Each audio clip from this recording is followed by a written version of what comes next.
Thank you, Jennifer. Thank you and the Creative Chaos team.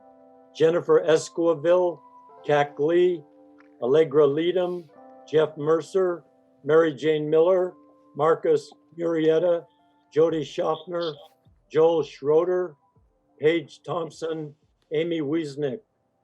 Hi, Bob. Harry. Helen, Corinne. Harry, can you hear me? Yes. I'm just going to add to that really quickly because we have more people on set right now to help prepare for the radio show that, given the new mask mandate, I don't know for sure we're going to do it next week, but we're going to do a camera blocking rehearsal with all of the additional crew that came here today, which includes Joel Schroeder, Edgar Pablos, Ash Sutton, and I think you caught everybody else. Jeff Mercer's here, Jenny Esquivel, Amy, Paige, Allegra, Jody. It's been quite the day. So thank you, and now let me make way for the poetry. We're glad to be back on a new day, Tuesday, after a brief hiatus. Today we're going to read T.S. Eliot's Four Quartets, one of the great poems in the first half of the 20th century. This is Bob Beitcher's idea. T.S. Eliot, 1888-1965, was a major American poet. His Four Quartets, 1943, is one of the prototypes of the long poem in the 20th century. It is my favorite work by him. Four Quartets begins with a superscription by Heraclitus. In translation, according to Derek Traversy, it reads, quote, although the law of reason, the logos, is common, the majority of people live as though they had an understanding or wisdom of their own. The way up and the way down are one and the same, end of quote. Each of the four elements is inherent in each of the four quartets. Burnt Norton, air; East Coker, earth; the dry salvages, water; and Little Gidding, fire. The duality of time, Four Quartets, was composed before and during World War II, and timelessness is a primary theme in Eliot's meditation. Place, as exemplified in each of the quartet's titles, is also an important theme. Love, quote, not less of love, but expanding, of love beyond desire, end of quote, and the reconciliation of opposites are deeply important developments in Eliot's last great work. Eliot shows a consistent, almost personal voice in Four Quartets. Some of its memorable lines are, quote, humankind cannot bear very much reality, distracted from distraction by distraction, old men ought to be explorers, we shall not cease from exploration, and the end of all exploring will be to arrive where we started and know the place for the first time, end of quote. It has been written that the publication of Four Quartets led to his recognition as the greatest living poet and man of letters, and in 1948, he was awarded the Nobel Prize for Literature. It is an honor and a pleasure each time these three people come on to introduce the marvelous readers. They are, in order of appearance, Helen Richman, Bob Beitcher, Corinne Conley, and me, Harry Northup. Here's Helen Richman. Burnt Norton, time present and time past, are both perhaps present in time future, and time future contained in time past. If all time is eternally present, all time is unredeemable. What might have been is an abstraction, remaining a perpetual possibility only in a world of speculation. What might have been and what has been point to one end, which is always present. Footfalls echo in the memory down the passage which we did not take, towards the door we never opened into the rose garden. My words echo thus in your mind, but to what purpose, disturbing the dust on a bowl of rose leaves, I do not know. Other echoes inhabit the garden. Shall we follow? Quick, said the bird, find them, round the corner, through the first gate into our first world. Shall we follow the deception of the thrush into our first world? There they were, dignified, invisible, moving without pressure over the dead leaves in the autumn heat, through the vibrant air, and the bird called in response to the unheard music hidden in the shrubbery. And the unseen I-beam crossed, for the roses had the look of flowers that are looked at. There they were as our guests, accepted and accepting. So we moved, and they, in a formal pattern, along the empty alley into the box circle, to look down into the drained pool. The pool, dry concrete, brown-edged, and the pool was filled with water out of sunlight. And the lotus rose quietly, quietly. The surface glittered out of heart of light, and they were behind us, reflected in the pool. Then a cloud passed, and the pool was empty. Go, said the bird, for the leaves were full of children, hidden, excitedly, containing laughter. Go, go, go, said the bird. Humankind cannot bear very much reality. Time past and time future, what might have been and what has been, point to one end, which is always present. Garlic and sapphires in the mud clot the bedded axle tree.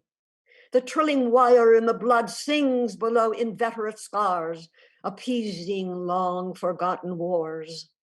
The dance along the artery, the circulation of the lymph, are figured in the drift of stars. Ascend to summer in the tree. We move above the moving tree in light upon the figured leaf. And here upon the sodden floor below, the boarhound and the boar pursue their pattern as before, but reconciled among the stars. At the still point of the turning world, neither flesh nor fleshless, neither from nor towards, at the still point, there the dance is, but neither arrest nor movement, and do not call it fixity, where past and future are gathered, neither movement from nor towards, neither ascent nor decline, except for the point, the still point, there would be no dance, and there is only the dance. I can only say, there we have been, but I cannot say where, and I cannot say how long, for that is to place it in time.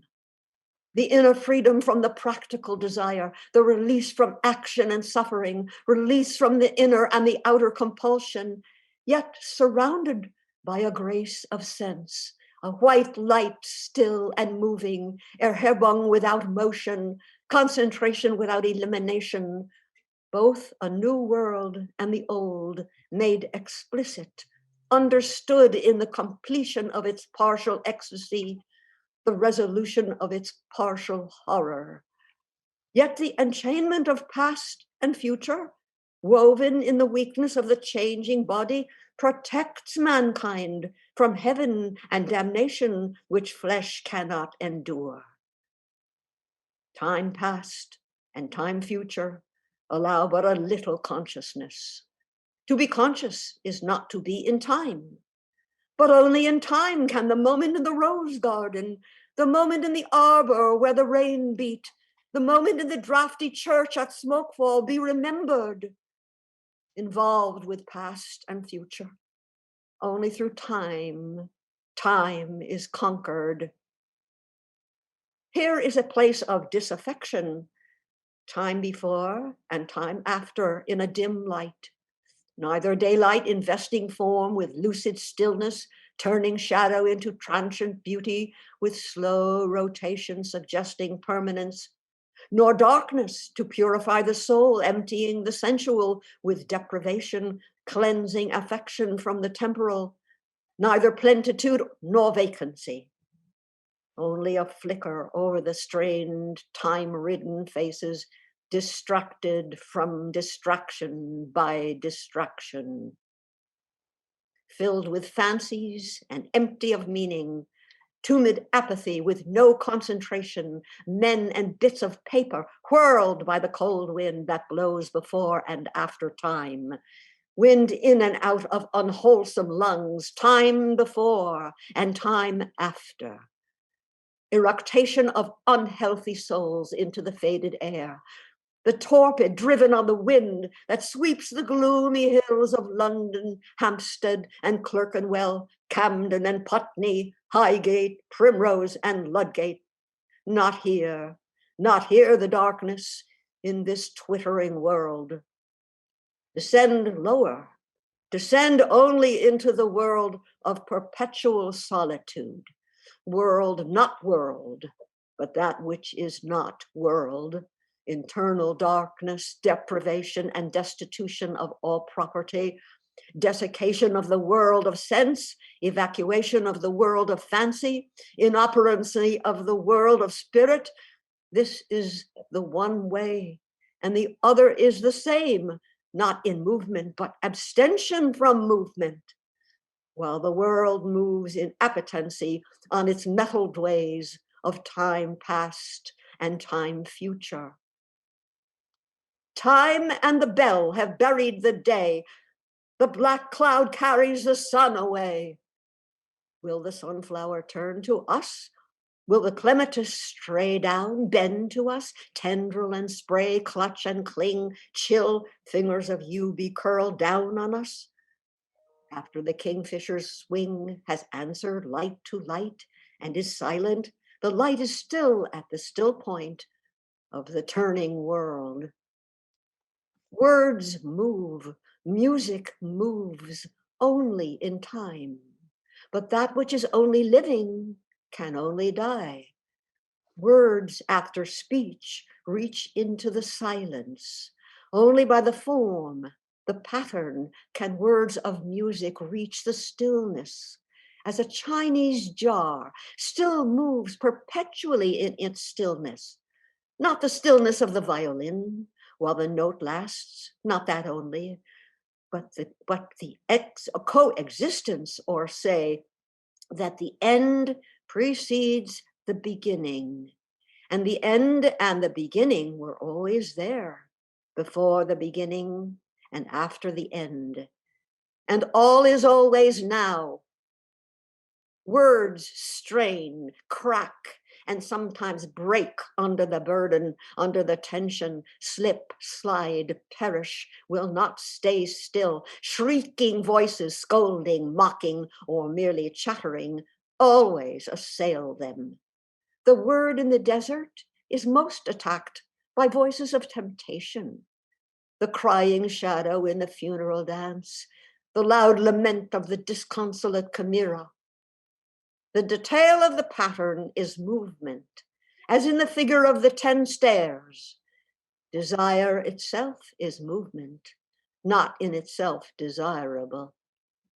Love is itself unmoving, only the cause and end of movement, timeless and undesiring, except in the aspect of time, caught in the form of limitation between unbeing and being. Sudden, in a shaft of sunlight, even while the dust moves, there rises the hidden laughter of children in the foliage. Quick now, here, now, always. Ridiculous the waste, sad time stretching before and after. East Coker. In my beginning is my end. In succession, houses rise and fall. crumble, are extended, are removed, destroyed, restored, or in their place is an open field, or a factory, or a bypass. Old stone to new building, old timber to new fires, old fires to ashes, and ashes to the earth, which is already flesh, fur, and feces, bone of man and beast, cornstalk and leaf. Houses live and die. There is a time for building, and a time for living, and for generation, and a time for the wind to break the loosened pane, and to shake the wainscot where the field mouse trots, and to shake the tattered arras woven with a silent motto. In my beginning is my end. Now the light falls across the open field, leaving the deep lane shuttered with branches, dark in the afternoon, where you lean against a bank while a van passes, and the deep lane insists on the direction into the village. In the electric heat, hypnotized. In a warm haze, the sultry light is absorbed, not refracted, by gray stone. The dahlias sleep in the empty silence. Wait for the early owl. In that open field, if you do not come too close, if you do not come too close, on a summer midnight, you can hear the music of the weak pipe and the little drum and see them dancing around the bonfire, the association of man and woman, in dancing signifying matrimony, a dignified and commodious sacrament, two and two, necessary conjunction, holding each other by the hand or the arm, which betokeneth concord. Round and round the fire, leaping through the flames, or joined in circles, rustically solemn or in rustic laughter, lifting heavy feet in clumsy shoes, earth feet, loam feet, lifted in country mirth, mirth of those long since under earth, nourishing the corn, keeping time, keeping the rhythm in their dancing as in their living in the living seasons, the time of the seasons and the constellations, the time of milking and the time of harvest, the time of the coupling of man and woman and that of beasts, feet rising and falling, eating and drinking, dung and death. Dawn points, and another day prepares for heat and silence. Out at sea, the dawn wind wrinkles and slides. I am here, or there, or elsewhere, in my beginning. What is the late November doing with the disturbance of the spring and creatures of the summer heat? And snowdrops writhing under feet and hollyhocks that aim too high, red into gray and tumble down, late roses filled with early snow. Thunder rolled by the rolling stars simulates triumphal cars deployed in constellation wars, scorpion fights against the sun until the sun and moon go down, comets weep, and Leonids fly, hunt the heavens, and the plains whirled in a vortex that shall bring the world to that destructive fire which burns before the ice cap rains. That was a way of putting it, not very satisfactory. A periphrastic study in a worn-out poetical fashion, leaving one still with the intolerable wrestle with words and meanings. The poetry does not matter. It was not, to start again, what one had expected. What was to be the value of the long looked forward to, long hoped for calm, the autumnal serenity and the wisdom of age? Had they deceived us or deceived themselves? The quiet voiced elders bequeathing us merely a receipt for deceit. The serenity only a deliberate hebetude, the wisdom only the knowledge of dead secrets, useless in the darkness into which they peered or from which they turned their eyes. There is, it seems to us, at best, only a limited value in the knowledge derived from experience. The knowledge imposes a pattern, and falsifies. For the pattern is new in every moment, and every moment is a new and shocking valuation of all we have been. We are only undeceived of that which, deceiving, could no longer harm. In the middle, not in the middle of the way, but all the way, in a dark wood, in a bramble, on the edge of a grimpen, where is no secure foothold, and menaced by monsters, fancy lights, risking enchantment. Do not let me hear of the wisdom of old men, but rather of their folly, their fear and frenzy, their fear of possession, of belonging to another, or to others, or to God. The only wisdom we can hope to acquire is the wisdom of humility. Humility is endless. The houses are all gone under the sea. The dancers are all gone under the hill. Oh, dark, dark, dark. They all go into the dark. The vacant interstellar spaces, the vacant into the vacant, the captains, merchant bankers, eminent men of letters, the generous patrons of art, the statesmen and the rulers, distinguished civil servants, chairmen of many committees, industrial lords and petty contractors, all go into the dark. And dark the sun and moon, and the Almanach de Gotha, and the Stock Exchange Gazette, the directory of directors. And cold the sense and lost the motive of action. And we all go with them into the silent funeral. Nobody's funeral, for there is no one to bury. I said to my soul, be still, and let the dark come upon you, which shall be the darkness of God. As in a theater, the lights are extinguished, for the scene to be changed with a hollow rumble of wings, with a movement of darkness on darkness. And we know that the hills and the trees, the distant panorama, and the bold, imposing facade are all being rolled away. Or as, when an underground train in a tube stops too long between stations, and the conversation rises and slowly fades into silence, and you see behind every face the mental emptiness deepen, leaving only the growing terror of nothing to think about. Or when, under ether, the mind is conscious, but conscious of nothing. I said to my soul, be still, and wait without hope, for hope would be hope for the wrong thing. Wait without love, for love would be love of the wrong thing. There is yet faith, but the faith and the love and the hope are all in the waiting. Wait without thought, for you are not ready for thought. So the darkness shall be the light, and the stillness the dancing. Whisper of running streams and winter lightning, the wild thyme unseen and the wild strawberry, laughter in the garden, echoed ecstasy not lost, but requiring, pointing to the agony of death and birth. You say I am repeating something I've said before. I shall say it again. Shall I say it again?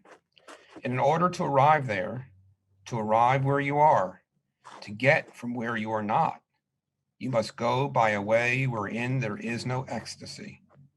In order to arrive at what you do not know, you must go by a way which is the way of ignorance. In order to possess what you do not possess, you must go by the way of dispossession. In order to arrive at what you are not, you must go through the way in which you are not. And what you do not know is the only thing you know. And what you own is what you do not own. And where you are is where you are not. The wounded surgeon plies the steel that questions the distempered part. Beneath the bleeding hands, we feel the sharp compassion of the healer's art, resolving the enigma of the fever chart. Our only health is the disease. If we obey the dying nurse whose constant care is not to please, but to remind us of our and Adam's curse, and that to be restored, our sickness must grow worse. The whole earth is our hospital, endowed by the ruined millionaire, wherein if we do well, we shall die of the absolute paternal care that will not leave us, but prevents us everywhere. The chill ascends from feet to knees. The fever sings in mental wires. If to be warmed, then I must freeze and quake in frigid purgatorial fires of which the flame is roses and the smoke is briars. The dripping blood our only drink, the bloody flesh our only food, in spite of which we like to think that we are sound, substantial flesh and blood. Again, in spite of that, we call this Friday good. So here I am in the middle way, having had 20 years largely wasted. The years of l'entre-deux-guerres, trying to use words in every attempt as a wholly new start and a different kind of failure, because one has only learnt to get the better of words for the thing one no longer has to say, or the way in which one is no longer disposed to say it. And so each venture is a new beginning, a raid on the inarticulate, with shabby equipment always deteriorating in the general mess of imprecision of feeling, undisciplined squads of emotion. And what there is to conquer by strength and submission has already been discovered once or twice, or several times, by men whom one cannot hope to emulate. But there is no competition. There is only the fight to recover what has been lost and found and lost again and again, and now under conditions that seem unpropitious. But perhaps neither gain nor loss. For us, there is only the trying. The rest is not our business. Home is where one starts from. As we grow older, the world becomes stranger, the pattern more complicated of dead and living, not the intense moment isolated with no before and after, but a lifetime burning in every moment, and not the lifetime of one man only, but of old stones that cannot be deciphered. There's a time for the evening under starlight, a time for the evening under lamplight, the evening with the photograph album. Love is most nearly itself when here and now cease to matter. Old men ought to be explorers. Here or there does not matter. We must be still and still moving into another intensity for a further union, a deeper communion through the dark cold and the empty desolation. The wave cry, the wind cry, the vast waters of the petrel and the porpoise. In my end is my beginning. The dry salvages. I do not know much about gods, but I think that the river is a strong brown god, sullen, untamed, and intractable. Patient to some degree, at first recognized as a frontier, useful, untrustworthy as a conveyor of commerce. Then only a problem confronting the builder of bridges. The problem once solved, the brown god is almost forgotten by the dwellers in the cities, ever, however, implacable, keeping his seasons and rages, destroyer, reminder of what men choose to forget. Unhonored, unpropitiated by worshipers of the machine, but waiting, watching, and waiting. His rhythm was present in the nursery bedroom, in the rank ailanthus of the April dooryard, in the smell of grapes on the autumn table, and in the evening circle in the winter gaslight. The river is within us. The sea is all about us. The sea is the land's edge also, the granite into which it reaches, the beaches where it tosses its hints of earlier and other creation. The starfish, the horseshoe crab, the whale's backbone, the pools where it offers to our curiosity the more delicate algae and the sea anemone. It tosses up our losses, the torn seine, the shattered lobster pot, the broken oar, and the gear of foreign dead men. The sea has many voices, many gods, and many voices. The salt is on the briar rose. The fog is in the fir trees. The sea howl and the sea yelp are different voices, often together heard. The whine in the rigging, the menace and caress of wave that breaks on water, the distant rote in the granite teeth, and the wailing warning from the approaching headland are all sea voices, and the heavy groaner rounded homewards, and the seagull. And under the oppression of the silent fog, the tolling bell measures time, not our time, rung by the unhurried groundswell, a time older than the time of chronometers, older than time counted by anxious, worried women lying awake, calculating the future, trying to unweave, unwind, unravel, and piece together the past and the future. Between midnight and dawn, when all the past is all deception, the future futureless, before the morning watch, when time stops and time is never ending. And the groundswell, that is and was from the beginning, clangs the bell. Where is there an end of it? The soundless wailing, the silent withering of autumn flowers, dropping their petals and remaining motionless. Where is there an end to the drifting wreckage, the prayer of the bone on the beach, the unprayable prayer at the calamitous annunciation? There is no end, but addition, the trailing consequence of further days and hours, while emotion takes to itself the emotionless years of living among the breakage of what was believed in as the most reliable and therefore the fittest for renunciation. There is the final addition, the failing pride or resentment at failing powers, the unattached devotion which might pass for devotionless. In a drifting boat with a slow leakage, the silent listening to the undeniable clamor of the bell of the last annunciation. Where is the end of them? The fisherman sailing into the wind's tail, where the fog cowers.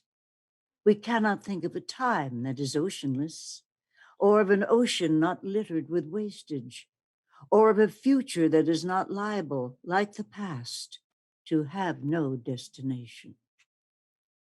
We have to think of them as forever bailing, setting and hauling, while the northeast lowers over the shallow banks, unchanging and erosionless, or drawing their money, drawing sails at dockage, not as making a trip that will be unpayable, for a haul that will not bear examination.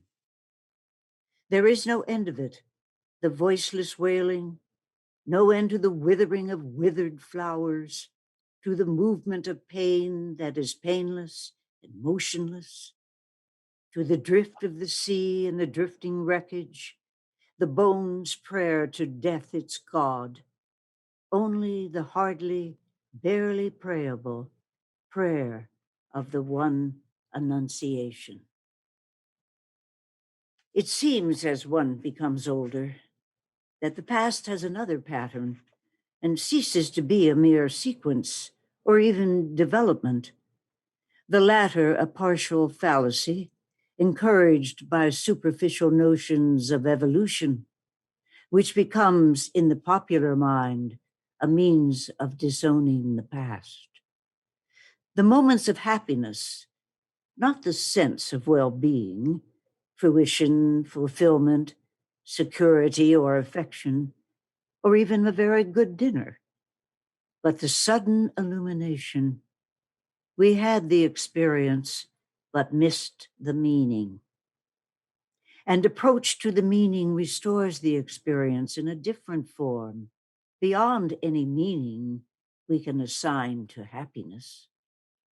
I have said before that the past experience revived in the meaning is not the experience of one life only, but of many generations, not forgetting something that is probably quite ineffable, the backward look behind the assurance of recorded history, the backward half look over the shoulder towards the primitive terror.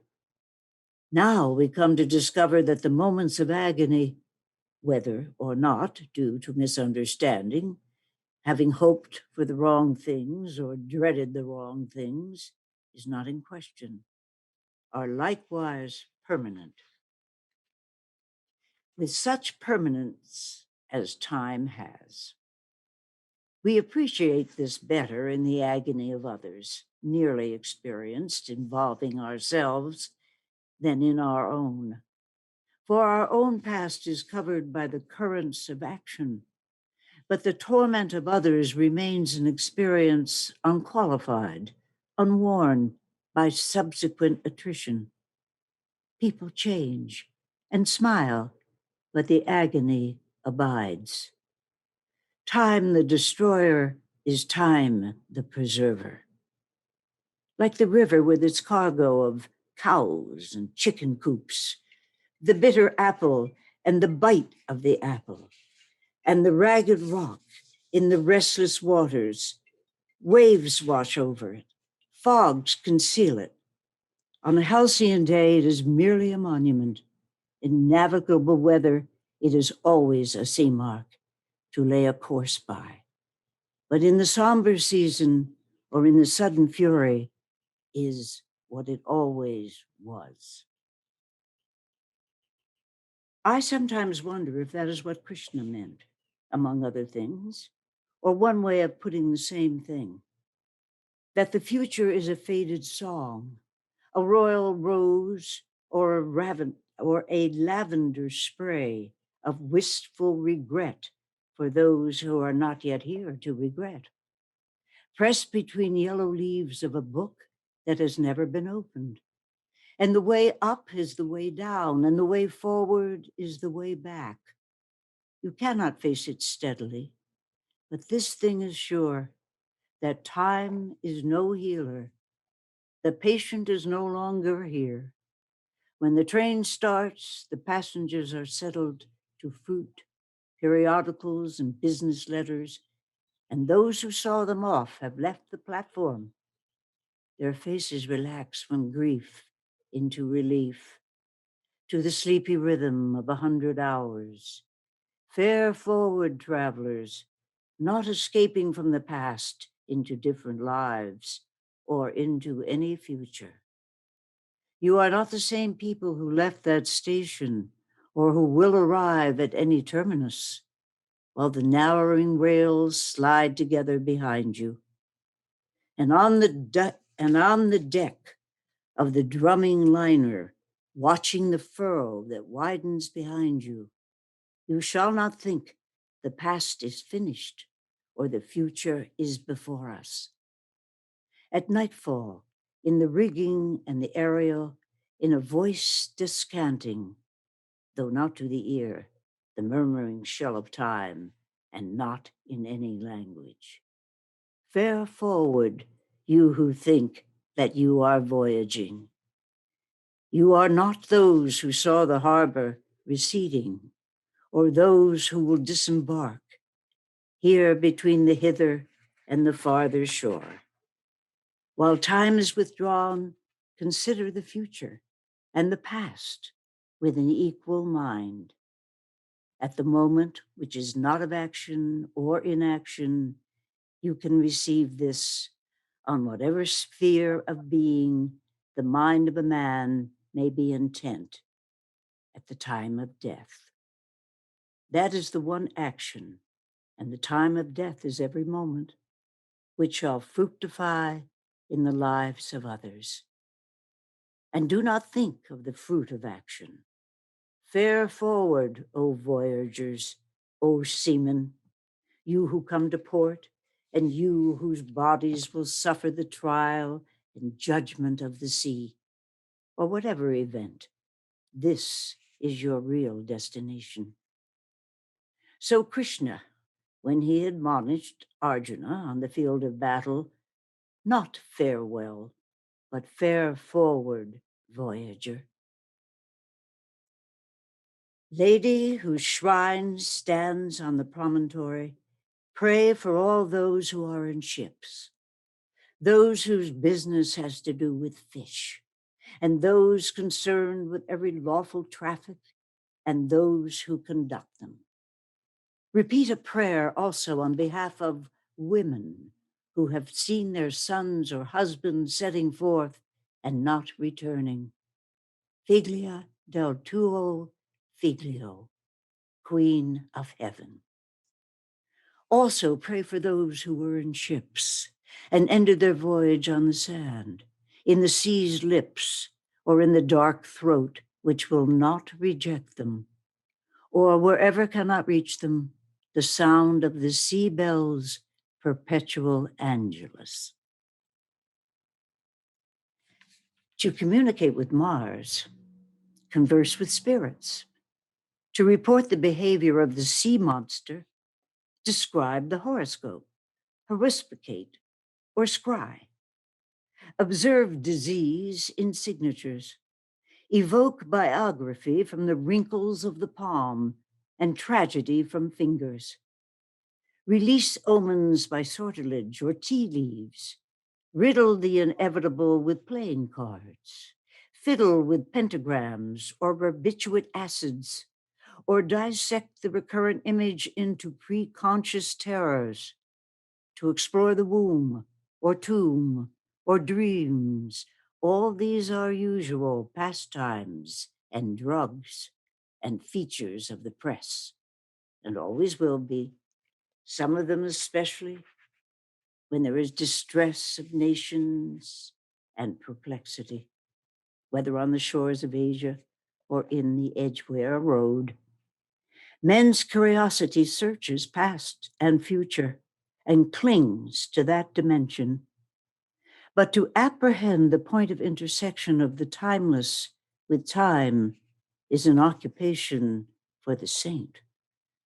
No occupation either, but something given and taken in a lifetime's death in love, ardor, and selflessness and self-surrender.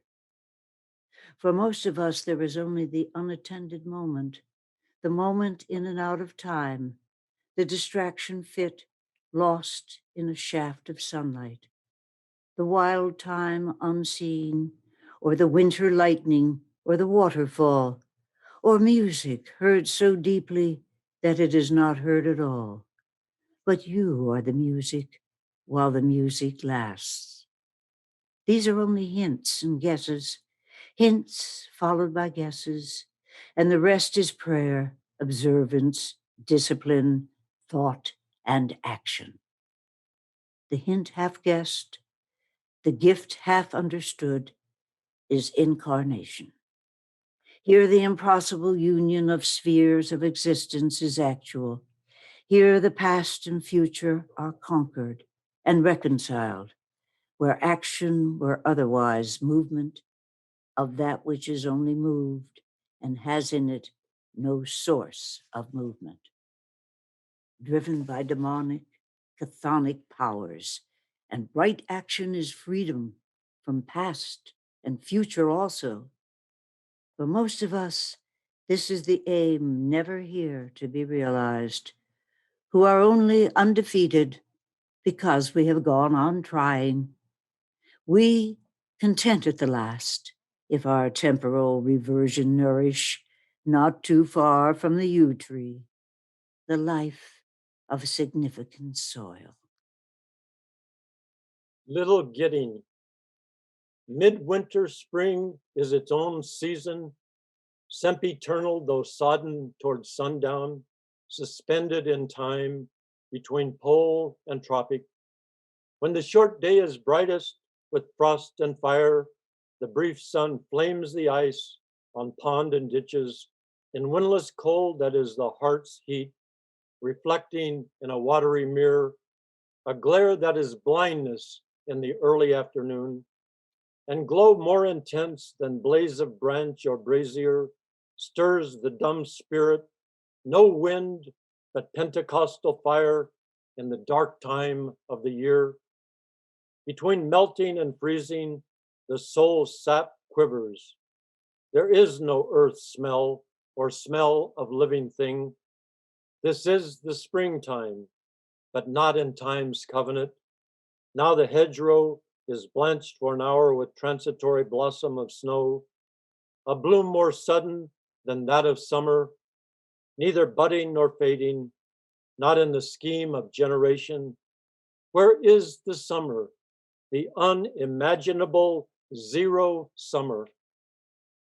If you came this way, taking the route you would be likely to take, from the place you would be likely to come from, if you came this way in Maytime, you would find the hedges white again in May with voluptuary sweetness. It would be the same at the end of the journey. If you came at night like a broken king, if you came by day, not knowing what you came for, it would be the same.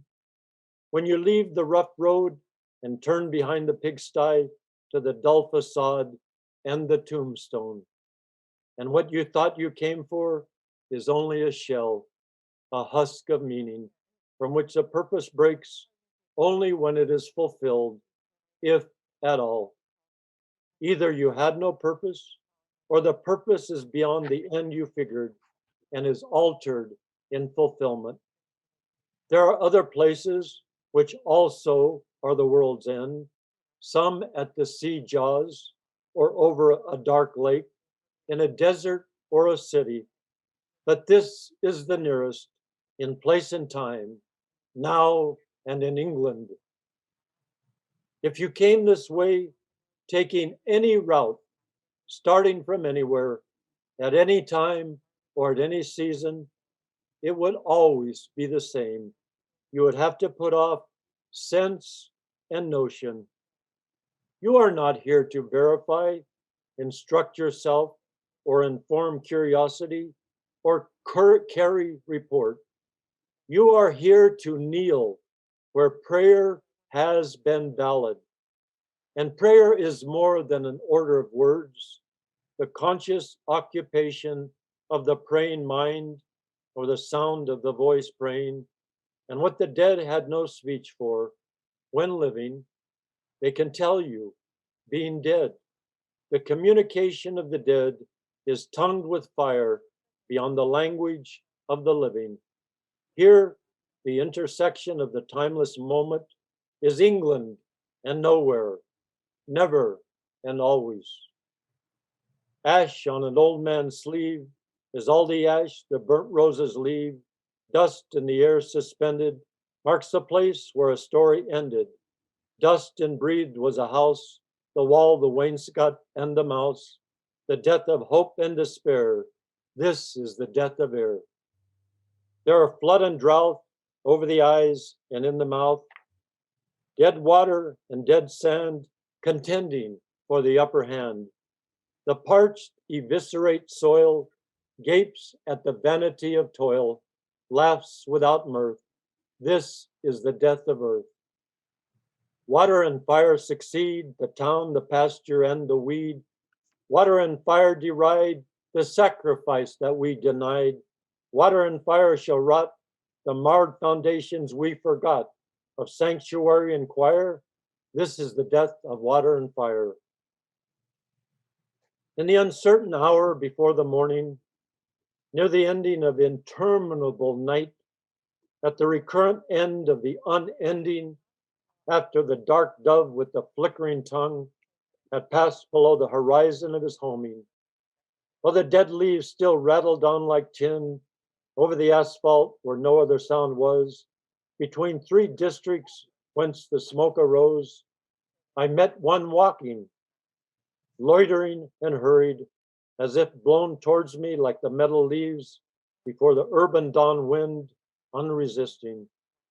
And as I fixed upon the downturned face, the pointed scrutiny with which we challenge the first met stranger in the waning dusk, I caught the sudden look of some dead master whom I had known, forgotten, half recalled, both one and many. In the brown, baked features, the eyes of a familiar compound ghost, both intimate and unidentifiable. So I assumed a double part and cried, and heard another's voice cry, "What? Are you here?" Although we were not. I was still the same, knowing myself, yet being someone other, and he a face still forming. Yet the words sufficed to compel the recognition they preceded, and so compliant to the common wind, too strange to each other for misunderstanding, in concord at this intersection time of meeting nowhere, no before and after, we trod the pavement in a dead patrol. I said, the wonder that I feel is easy, yet ease is cause of wonder. Therefore, speak. I may not comprehend, may not remember, and I am not eager to rehearse my thought and theory, which you have forgotten. So with your own, and pray they be forgiven, by others, as I pray you to forgive, both bad and good. Last season's fruit is eaten, and the fulfilled beast shall kick the empty pail. For last year's words belong to last year's language, and next year's words await another voice. But as the passage now presents no hindrance to the spirit unappeased and peregrine, between two worlds become much like each other, so I find words I never thought to speak. In streets I never thought I should revisit when I left my body on a distant shore. Since our concern was speech, and speech impelled us to purify the dialect of the tribe and urge the mind to aftersight and foresight, let me disclose the gifts reserved for age to set a crown upon your lifetime's effort. First, the cold friction of expiring sense without enchantment, offering no promise, but bitter tastelessness of shadow fruit as body and soul begin to fall asunder. Second, the conscious impotence of rage at human folly and the laceration of laughter at what ceases to amuse. And last, the rending pain of reenactment of all that you have done and been, the shame of motives late revealed, and the awareness of things ill done and done to others harm, which once you took for exercise of virtue. Then fool's approval stings and honor stings. Then fool's approval stings and honor stains. From wrong to wrong, the exasperated spirit proceeds unless restored by that refining fire when you must move in measure like a dancer. The day was breaking in the disfigured street. He left me with a kind of valediction and faded on the blowing of a horn. There are three conditions which often look alike, yet differ completely, flourish in the same hedgerow: attachment to self and to things and to persons, detachment from self and from things and from persons, and, growing between them, indifference, which resembles the others as death resembles life, being between two lives, unflowering, between the live and the dead nettle. This is the use of memory, for liberation, not less of love, but expanding of love beyond desire, and so liberation from the future as well as the past. Thus, love of a country begins as attachment to our own field of action and comes to find that action of little importance, though never indifferent. History may be servitude, history may be freedom. See, now they vanish, the faces and places, with the self which, as it could, loved them, to become renewed, transfigured in another pattern. Sin is behovely, but all shall be well, and all manner of things shall be well. If I think again of this place, and of people not wholly commendable, of no immediate kin or kindness, but some of peculiar genius, all touched by a common genius, united in the strife which divided them. If I think of a king at nightfall, of 3 men and more on the scaffold, and a few who died forgotten in other places, here and abroad, and of one who died blind and quiet, why should we celebrate these dead men more than the dying? It is not to ring the bell backward, nor is it an incantation to summon the specter of a rose. We cannot revive old factions. We cannot restore old policies or follow an antique drum. These men and those who oppose them and those whom they opposed accept the constitution of silence and are folded in a single party. Whatever we inherit from the fortunate, we have taken from the defeated. What they had to leave us, a symbol perfected in death, and all shall be well, and all manner of things shall be well by the purification of the motive in the ground of our beseeching. The dove descending breaks the air with flame of incandescent terror, of which the tongues declare, the one discharge from sin and error. The only hope, or else despair, lies in the choice of pyre or pyre, to be redeemed from fire by fire. Who then devised the torment? Love. Love is the unfamiliar name behind the hands that wove the intolerable shirt of flame, which human power cannot remove. We only live, only suspire, consumed by either fire or fire. What we call the beginning is often the end, and to make an end is to make a beginning. The end is where we start from. And every phrase and sentence that is right, where every word is at home, taking its place to support the others, the word neither diffident nor ostentatious, an easy commerce of the old and the new, the common word exact without vulgarity, the formal word precise but not pedantic, the complete consort dancing together. Every phrase and every sentence is an end and a beginning, every poem an epitaph. And any action is a step to the block, to the fire down the sea's throat, or to an illegible stone. And that is where we start. We die with the dying. See, they depart, and we go with them. We are born with the dead. See, they return and bring us with them. The moment of the rose and the moment of the yew tree are of equal duration. A people without history is not redeemed from time, for history is a pattern of timeless moments. So, while the light fails on a winter's afternoon in a secluded chapel, history is now in England. With the drawing of this love and the voice of this calling, we shall not cease from exploration, and the end of all our exploring will be to arrive where we started and know the place for the first time.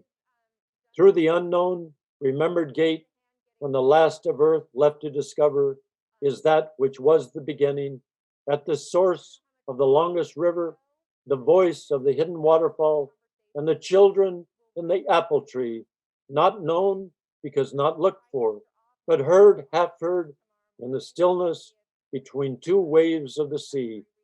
Quick now, here, now, always, a condition of complete simplicity, costing not less than everything. And all shall be well, and all manner of things shall be well, when the tongues of flame are enfolded into the crown knot of fire, and the fire and the rose are one. Thank you very much, Corinne, Bob, Helen, for your magnificent readings. This was quite the journey. And what would you like to say, Bob? Would you like to begin our discussion with something that you noted? Well, Harry, first of all, thank you for organizing this and for your beautiful reading, and quite an experience to hear this all at once. It's difficult to get through. Each of these sections are long and complicated and difficult to process as you read them. So I think I appreciate the work and perseverance everyone put into it.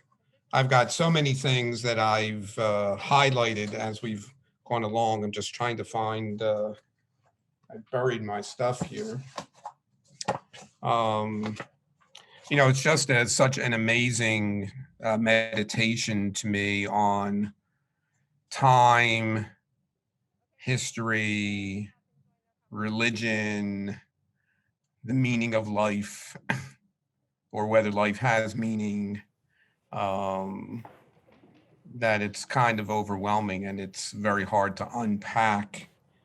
The line that really caught my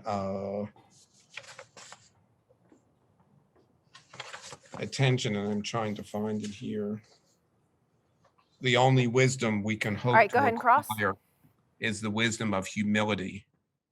Humility is endless. And that's such a powerful message to me. And I don't know whether that, comes from religion that Eliot was studying, it's the humility of Christianity or of something else, but it's certainly resonated with me. Yeah, I agree. And I just want to interject one thing. Jennifer, I see Phoebe's name up there. Phoebe, a poet and a teacher. Can you bring her on if she would like to join the discussion? Yep. She's always a very perceptive person. That was a beautiful, beautiful reading. And I loved all of it. And I loved particularly his discussion of writing. You start to the beginning. I would have to find it, but I loved all of the references to writing. Yes. He says and as you get older, the references to time are incredibly meaningful. And I love the ending where you end at the beginning. It's an amazing thing. So they depart and we go in. We are born with the dead. They return and bring us with them. All shall be well, and all manner of things, all shall be well. This is beautiful. Well, may I pick up on where Bob ended about humility? I remember one time I was interviewed, and the last question the guy asked me was, what have you learned? And I said, well, my quest was wisdom, but I learned humility. And it may be a religious thing, but I think for me, we all get clobbered by life in one way or the other. And so we keep on going in the midst of all that. And then the other thing which I wanted to bring up was the sound. Hearing this read out loud was just amazing. And what it reminded me of, my favorite music and spoken word that I've ever heard is Jack Kerouac on the Steve Allen Show reading from On the Road. That's my number one. And as Bob was reading, page 25 and all that, and I could hear the same American cadence that openness and just that moving forward, and the way that Kerouac used the words was just similar to this right here. It just had a rolling over the course of American country, and I just love that. And so I really loved that. You know, Bob's reading and the other two women too were just fabulous. But it really is quite a wonder to hear this read out loud. It, as Bob said, it is difficult, and you do have to be patient. But go ahead, Phoebe. What did you want to say? I was just going to say that one of the things I loved about this was that every now and then there would be a stanza or two where there was very distinct rhyming. Yeah. You know, Yeah. where it would go A, B, A, B, C, B, B, or I mean, something that's was very, very noticeable. And then he would Yes. move into something else. And I Yeah. love that. You can't, I mean, I love the way, that was dropped into all of it. And Phoebe, some of it is written in pentameter, and you don't realize it until you start, counting the beats, and you realize, oh my God, every one of these lines has 10 beats to it, and then you go into the rhyming part. I agree with you. It moves around in such a magical way. Well, it's good for the music too. You're doing a long work. Yeah. And so you pick up that pace Yeah. with the rhyme. I think some of them were at the beginning of each quartet, and then it gets a little more meditative underneath it with those rolling sounds. Yeah. But yeah, he really is conscious of movement and all that. So Steve Goldman raised his hand. I think he's got a comment. Yeah, I'm wondering, can I get into the party? I'm audible, I know that. Absolutely. Well, you don't have to look at me. What the hell? Jesus Christ. First of all, well, I'll try to be succinct, which I'm not famous for. What a hell of a reading. It was so skilled and so expressive. And I think Eliot is hard to be expressive with. Now, I've read the quartets twice, and I've been to several readings of it. Our guy Mark Rhodes, is a big exponent of T.S. Eliot, and he reads magnificently. He reads all four as at a reading. But I didn't begin to comprehend it until now. I won't say understand it, because I follow Laurent Boselier, who says, don't worry about understanding poems, comprehend it. There is a difference. I think she's channeling Adrian Rich in a way. Rich says, see how the words address one another, like that. James Joyce says, literature is important because of the kind of silence that obtains between words. But I digress. This thing is a masterpiece. It's encyclopedic. It's a cathedral. And the main thing is that it is fully philosophical. It's metaphysical. In other words, what is the order of things in the universe? It's epistemological, meaning how do we get to know things? It's psychological. What are the processes of that? And above all, and then I'll shut up, well, it is Vedic, or Vedic, as some people say, which has two meanings. Prophetic, what's going to be in the future, or the utterances of a seer. A seer, I came to understand, as a seer, one who sees. And this issues in a tone that is stentorian, solemn, because T.S. is telling you how it is. It's almost as though he's in the back of a cave and making this utterance, and you damn well better listen.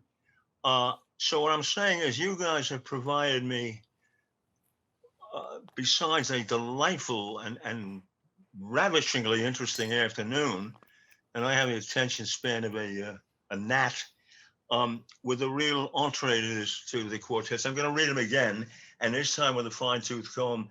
And boy, oh boy, I have big expectations. Thank you, all of you. Your readings were superlative. Oh yeah, last note, promise. Harry, this is another of your production masterpieces. It is of the stature of your literally famous Thomas McGrath marathon. And of course, the whole reading of The Bridge back 1,000 years ago at the hell's the name of that coffee house on Melrose, Dumigo or something like that. So thank you all very much, and mazel tov on this stellar accomplishment. Amen. Thank you, Steve. You may want to click on, unhook the video if you want us to see you. I would just like to say one thing. One one of his early sayings, Eliot, was to be conscious, to be conscious is not to be in time. So that whole thing, if you catch a glimpse of nirvana, to use that word, and then how do you describe it? I mean, you don't even really want to describe it, you want to show it within the language. But that's always difficult. You know, that old saying, the conception is divine and the human is imperfect. I'm not saying it correctly, right? But we all know what I'm trying to say. But that was well said, Steve. And Thank you, Harry. yeah, it was a good experience for all of us. Phoebe, go ahead. I had just a quick thing to tell you. I was Googling this as kind of looking around the internet for analysis and whatnot. And if you want to hear it again, there you can click on, there's a site where Eliot is actually reading the four quartets. Eliot himself? Eliot himself. He didn't read so well. Oh, well, I didn't listen to it. Well, of course, it's the home team. Yates read terribly. There's a tiny fragment which survives, and he a high piping voice and all that. Well, You know, there's there's Eliot reading and one with Alec Guinness reading it. So Oh, wow. if you want, Phoebe, I hate to ask you this. When you speak a little louder, I'm fiddling with my one hearing aid and my crap level audio equipment. So And that's You know all I had to say, really. One What? thing, I'd love to hear the Alec Guinness version. Yeah. what'd you say, Bob? She said that there's also an Alec Guinness version of this online, which probably Allen Ginsberg read this thing? no, Alec Guinness, Alec Guinness. Allen Guinness, I never heard of Obi-Wan him. Kenobi. actor, the British actor. Okay, The you British guys pride, are, the as I British- said, interminably, you guys, in addition to such superlative poets, I know Harry and Phoebe from old, are scholars, are attentive to the history of poetry. I'm not. I hardly know Robert Bly from Robert Frost. That's not exactly true. I know some, but my other weapon is philosophy. Of course, I much prefer poetry. I devolved into that because philosophy is about something and Ash, poetry is something. do that again. But I never heard of a lot of these guys. Your contemporaries, I take it. Oh, let's see. There's a little box for me. If I click it, do I appear? Yes, that should happen. What? Yes, click that box and you should appear. one thing I would Didn't- like to bring up is that, I you didn't. know, for us to, I am ravishingly handsome. Beware. to focus on the language within the poem itself. And one phrase that I've always loved is old men ought to be explorers. I mean, here at MPTF, you know, as Bob called it one time, an active senior retirement home, which means that we can participate and create things thanks to Jennifer Clymer's Channel 22 and that complex and all the people who work there. But I think that we should always be moving into the future. And I think another lesson in the four quartets is to do with being mindful and to be conscious and to be focusing on the present and doing the best that we can. Hello, Steve. Doing the best we can in the present and also keep being creative. Phoebe, go ahead. Harry, did you by any chance, I got in, I had trouble getting in today, so I missed the first few minutes. Did you translate the Greek at the beginning before Yes, that? I did. You yes. did. What that basically means, if I may take a minute since you didn't hear, Thank you, it's I appreciate translation. I'll read it real quickly. It's just 2 sentences. Although the law of reason, the logos, is common, the majority of people live as though they had an understanding or wisdom of their own. That basically means it's something that we all share in common. That's what that means. Then the second one is more individual, but it's the same in some ways. The way up and the way down are one and the same. So what That's he's done- metaphysics outright. You know. what he's done secondly in that second one is the reconciliation of the opposites, which he deals with in All this, through in this. this work. Yeah. Yeah, Thank you, Harry. yeah. Yeah. Harry, Also, Go ahead, Bob. Yeah. I'm sorry. Were you talking, Bob? Yeah. Go. Harry, shoot. I was going to highlight the Eliot's depiction of old age. Just what I needed. Yeah. Let me disclose the gifts reserved for age. Set a crown upon your lifetime's effort. First, the cold friction of expiring sense without enchantment. offering no promise but bitter tastelessness of shadow fruit, as body and soul begin to fall asunder. Second, the conscious impotence of rage at human folly and the laceration of laughter at what ceases to amuse. And last, the rending pain of reenactment of all that you have done and been. Yeah, I love that. And there's one earlier, there's one somewhere in here that It sounds like lunch at the villa. Yes. What page was that, Bob? What page was that? It's there's comprehensive. there's another phrase in there where he says, I'm talking about people, and he says, not wholly commendable, you know. I mean, Well, I tell you, I picked up some scholarly details, you might say, for what it's worth. In the first part of the second quartet, names elude me. It's an obvious lift from the book of Ecclesiastes. I guess you can all see that. A time for this and a time for that, and a time before, not time of night. Fine. Also, he repeats, or virtually repeats, a whole section in the first one and the last one, which gives it a sort of semi-bookend thing. Boy, I'm going to eat this damn thing for... No, I'm not, because it's that complex. You know, it's cathedral of meanings and involute, and it's just... It does manage to pack all this philosophy into fully poetic language, highly stylized. There's only one TS. Enough. This is, I'm still a Twitter from this thing. You know, you guys really did a job here. well, you've done a lot of poetry readings you've organized, and you've done a lot of wonderful introductions, Steve, at the Thanks, Venice Harry. Pavilion and the Venice Library and the Venice Jail that I've attended many years. Jennifer, you look like you have something that you would like to say. Am I reading that correctly or not? I love to listen and participate. And like I said, T.S. Eliot has a very special place in my heart, and I feel each time, especially when his work is read aloud, you get to What do you know? You get to tap in once again to understanding the importance of being present, the importance of your own stillness while beautiful insight into humanity is offered. And what you said, Jennifer, right there is important in the act of creativity too. To each time we do something, whether it's make a film or, you know, to Pasolini, each shot was sacred. Each shot was like the first shot in cinema. And that's what we should be doing when we make a film or we write a poem.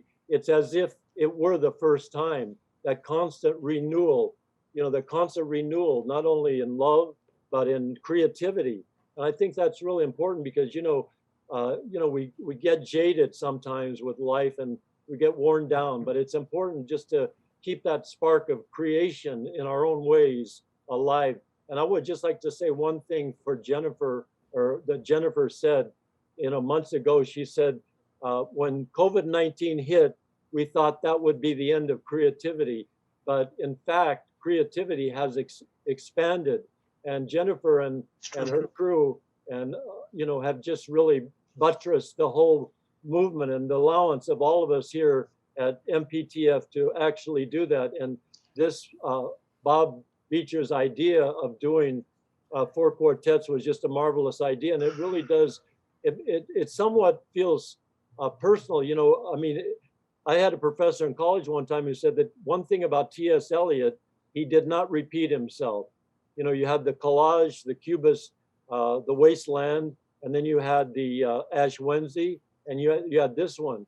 And so, his output may have been, small compared to some people, but it was really, he knew when to stop and when to move on. And I think we're really endowed with something good here, not only in the material, but the people, Bob and Jennifer, who work here, for all of their support.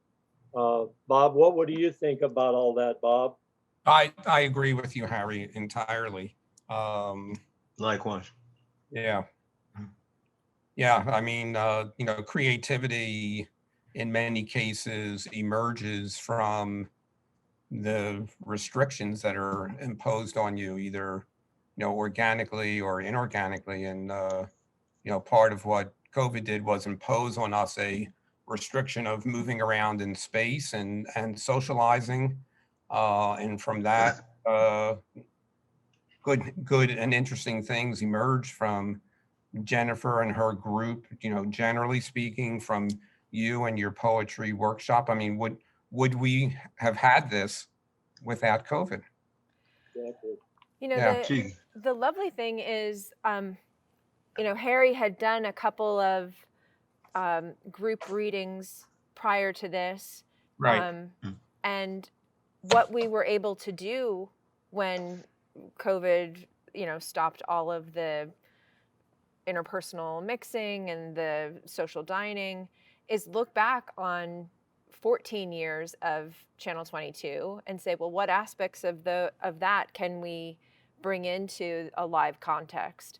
So turning to Harry and saying, well, as you gather these friends to come to campus to do these readings, is that something we can do using Zoom?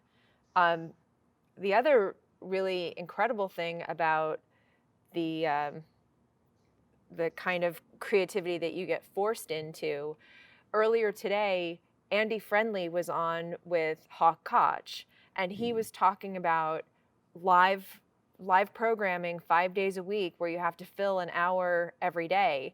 And I had to stop myself from laughing out loud of like, we do live shows 5 hours, 4 days a week, 5 hours at least, 4 days a week. Yeah, we know that's tough. What T.S. Eliot, in terms of the concentration of his work, to be able to have that time to go back and perfect and hone and edit yourself and then take another pass at it until it's ready. We haven't had that chance here. There are certain shows, like Harry has been working with Joel Schroeder to take these poetry hours and refine them a bit, clean them up a tiny bit, and get them out on YouTube. But the thing I get very jealous of when I hear this poetry are the months and years that a real poet can take to shape the perfect piece of work and then offer it to everybody. What we do is, oh, well, that didn't work right now. We're going to keep vamping and move forward because we're present and in the moment 7 hours a day. Quartets were written at stages, I think maybe 38, I don't know, they moved through them, maybe the last one early 40s. Yeah. So the time was, behind was the war. Phoebe, you had something to say. No, I was just going to say, I think the last one was written in 42. Yeah. Harry, to pick up on what you said before about Eliot's output, it is limited. I was actually reorganizing my library over the weekend, and I pulled out the collected works of T.S. Eliot, and not that much. It was remarkably smaller than the collected works of Louise Glick or someone like that. But each of those poems that you mentioned are so dense, and you can spend hours and days unpacking. I mean, this poem, you could spend a lifetime unpacking. That's right. Might be worthwhile to do that. Yeah, what's going, what is being said here. Proof Rock, Ash Wednesday, all of them are just just layers and layers of complicated thoughts and meditations. And I agree with Phoebe. So, meditations on the act of writing and what writing is there's about. so much in there. There's theory of language at one point. And religion. I mean, there's so much. You have to go to theological school for 10 years. Yeah, that's true. He's not afraid of God, But I want to say one thing summatively, and stop me if I'm wrong. With all its ends and portrays an optimism, because in the end, he's saying really things are possible, not necessarily going to happen, but the implication I get is that if one exerts one's will and one's perceptions, having been given all these instructions about the beginning being the end and life and death talking and so on and so forth, it isn't, the tone is fatalistic, but the message is not. I think yeah, go ahead. I'm sorry. That's all. Yeah, I think it signifies a renewal. And right now I see it's Oh, yeah. 29. And I just want to say thank you, Steve, for your valuable contributions. You have a lot of knowledge of poetry. And thank you, Phoebe. You're a marvelous poet, as Steve is, and also you've taught many years. So thank you for your contributions. And once again, thank you, Bob Beitcher, for the idea and for your magnificent reading, and also Helen Richman and Corinne Conley, who they always give such marvelous readings. Thanks to them. Incredible. And thank you, Jennifer, and the MPTF Creative Chaos team. Thank you. My pleasure. Really enjoyed it, Harry. Really enjoyed it. Thank you. Thank you, Jen. Thank you. Thanks Thank so Thank much. everybody. Thank you all.